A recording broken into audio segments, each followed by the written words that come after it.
នេះខ្ញុំនឹងមកសង្ខេបប្រវត្តិខ្លីៗអំពីខេត្តសៀមរាបនិងប្រាសាទអង្គរវត្តខេត្តសៀមរាបប្រៀបថាណោសតនេះគឺជាខេត្តសៀមរាបដែលសម្បូរទៅដោយសម្បត្តិធម្មជាតិដ៏ស្រស់ត្រកាលហេដ្ឋារចនាសម្ព័ន្ធល្អអរិយធម៌វប្បធម៌សំណង់បុរាណនិងសម្បត្តិបេតិកភណ្ឌពិភពលោកជាច្រើនដែលសម្បត្តិមហាអស្ចារ្យទាំងនេះគឺស្ថិតនៅក្នុងខេត្តសៀមរាបតែមួយបងស្មាចំបាឥឡូវបានយល់ចំពេសៀមរាបសួស្តីអ្នកទាំងអស់គ្នាខ្ញុំបាទភិរមជាសិស្សឆ្នាំទី1នៃសាកលវិទ្យាល័យ Western ហើយនេះគឺជាប្រជិក Midterm នៃថ្នាក់ Fundamental of Animation នៅការចំបារៀមក្រៀមក្ររយព្រួយរយនឹករយសាខេត្តសៀមរាបគឺជាខេត្តមួយដែលមានទីតាំងនៅភាពនិយមនៅប្រទេសកម្ពុជាដែលស្ថិតនៅក្បែរបឹងទន្លេសាបនិងទីរួមខេត្តមានឈ្មោះថាក្រុងសៀមរាបថ្មីនេះក្រុងសៀមរាបកំពុងតែប្រែកាយរូបរាងទៅជាទីក្រុងទំនើបតាមរយៈកំណើនសណ្ឋាគារភោជនីយដ្ឋានហាងលក់ទំនិញជាដើមដែលបម្រើឲ្យវិស័យទេសចរណ៍ដោយមានរមណីយដ្ឋានផ្សេងៗទៀតដែលនៅក្បែរក្រុងសៀមរាបមានដូចជារាជធានីអង្គរធំប្រាសាទអង្គរវត្តប្រាសាទបាយ័នប្រាសាទភ្នំបាខែងប្រាសាទបាក់សីចាំក្រុងប្រាសាទបាពួនប្រាសាទមន្ទីរស្រីនិងប្រាសាទរាប់រយផ្សេងទៀតតំបន់សៀមរាបអង្គរគឺជាគោលដៅចម្បងសម្រាប់ភ្ញៀវទេសចរទូទាំងពិភពលោកហើយក៏ជាតំបន់ដែលសម្បូរទៅដោយសំណង់ប្រាសាទបុរាណតូចធំជាច្រើនដែលជាទីស្ថិតរបស់ពពួកអាទិទេពទាំងឡាយទាំងពួងផងដែរខេត្តនេះត្រូវបានគេស្គាល់ថាជាទីតាំងនៃប្រាសាទអង្គរដែលជាតំបន់បេតិកភណ្ឌពិភពលោករបស់អង្គការ UNESCO ហើយក៏មានទីតាំងប្រាសាទល្បីៗជាច្រើនក្រៅពីប្រាសាទអង្គរវត្តផងដែរ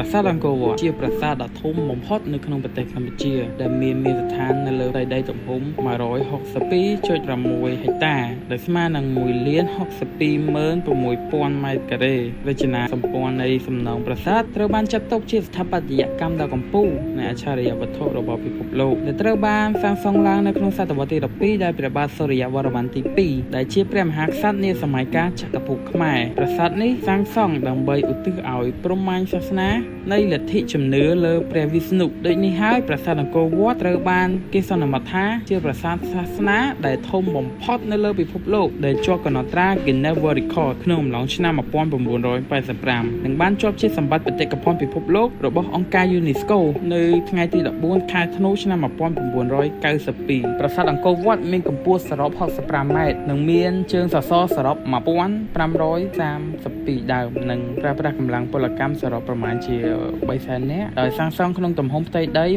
162.6 ហិកតានៅលើទំហំផ្ទៃដីសរុប 402 ហិកតាហើយបានប្រើប្រាស់សត្វដំរីប្រមាណជា 6,000 ក្បាលក្នុងការជញ្ជូននៅកំណាត់ថ្មធំៗដែលយកមកសាងសង់ប្រាសាទជាង 10 លានតោនជាមួយនឹងនៃរយៈពេលសាងសង់ប្រមាណជា 28 ឆ្នាំប្រាសាទអង្គរវត្តត្រូវបានរចនាឡើងតាមលំនាំនៃភ្នំព្រះមេរុដែលជាលំនៅឋានរបស់ពួកទេវរៈឬទេវតាក្នុងជំនឿទេវកថារបស់សាសនាហិណ្ឌូអង្គរវត្តមានរាងជាចតុកោណកែងដែលមានទឹកព័ទ្ធជុំវិញប្រមាណជា 16 គីឡូម៉ែត្រកម្ពស់ប្រាសាទមានសន្តានដូចជាផ្កាឈូកកំពុំដែលមានកម្ពស់ចំនួន 5 សាងសង់ឡើងបែរមុខទៅទិសខាងលិចតំណាងឲ្យសេចក្តីផុតទុក្ខតាមដំណើរគោចររបស់ព្រះអាទិត្យដែលធ្វើដំណើរពីថ្ងៃរះនៅទិសខាងកើតនិងរលត់ទៅវិញនៅទិសខាងលិចប្រាសាទអង្គរវត្តមានចម្លាក់អប្សរាប្រមាណជាង 2,000 ចម្លាក់ដែលជាស្នាដៃដ៏អស្ចារ្យដែលអាចឆ្លាក់រូបរាងទាំងអស់នោះក្នុងទំហំប៉ុនៗគ្នានិងមានទម្រង់នៃម៉ូដសក់ខុសគ្នាប្រមាណជា 37 ប្រភេទដែលចម្លាក់អប្សរាទាំងនេះអាចបែងចែក